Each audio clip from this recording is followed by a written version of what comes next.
including children.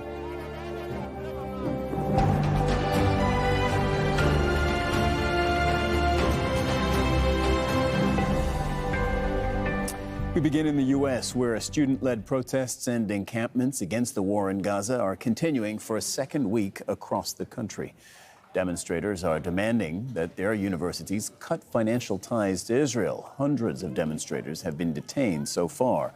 Well, we have correspondents covering this across the U.S. Alan Fisher is at George Washington University in Washington, D.C. Phil Lavelle is in Chapel Hill, North Carolina. John Hendren is at the City University of New York, and that's where we start. John, on day one, you've been explaining to us over the last few days that on day one of these protests, police tried to move in, but the protesters actually pushed them back. What's it like there on a Sunday afternoon?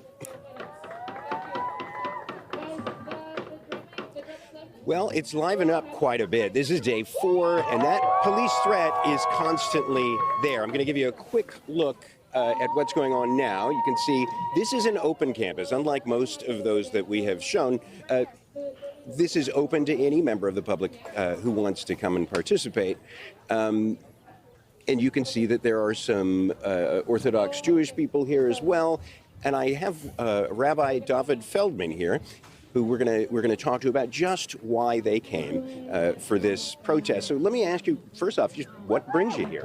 Well, we are here because we are inspired by these brave students here in City College, in Columbia University, throughout the city and in the world now. These courageous students who stand up for justice, who stand up for what is right.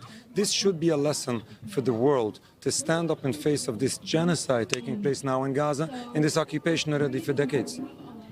This must be a hard conversation to have with some of your Jewish friends and colleagues. What do they have to say?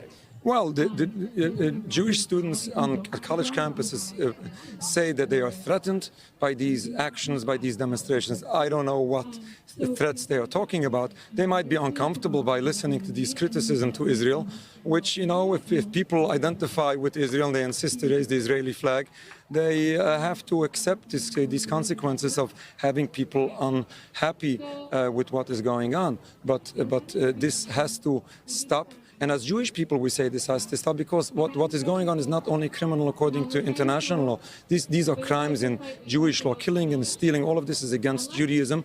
The state of Israel does not represent all Jews and certainly not the Jewish religion. A number of people say that the anti-Zionism is anti-Semitism and that some of these protests are anti-Semitic. What do you say to that?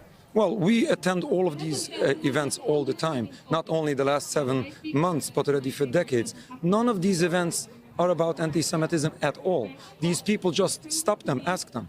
They respect Jews, they respect the Jewish religion, they condemn the crimes being committed to Palestine. Now, if crimes are taking place, these crimes should be stopped. These crimes should be condemned, regardless of who perpetrates these crimes. It's embarrassing to us as Jews that sadly, in our case in Palestine, the crimes are being committed by some people of Jewish descent. But this does not represent all Jews and not the Jewish religion. We have to remember that when you conflate anti-Zionism with anti-Semitism, you conflate Judaism with Zionism that has no connection, because Judaism as a religion, Zionism as a political movement has no connection, it's the total contrast.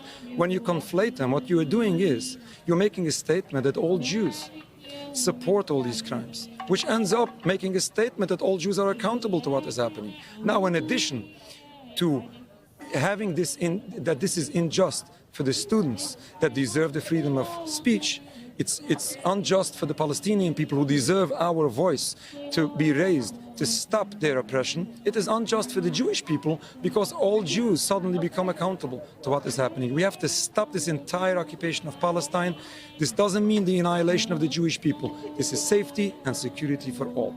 Thank you very much. That's Rabbi David Feldman, who came by the protest today here at City University of New York. Yeah, John, reporting live from the campus there. Thank you very much, John Hendren. We'll go to Phil Lavelle in Chapel Hill, North Carolina, where local activists and supporters will join University of North Carolina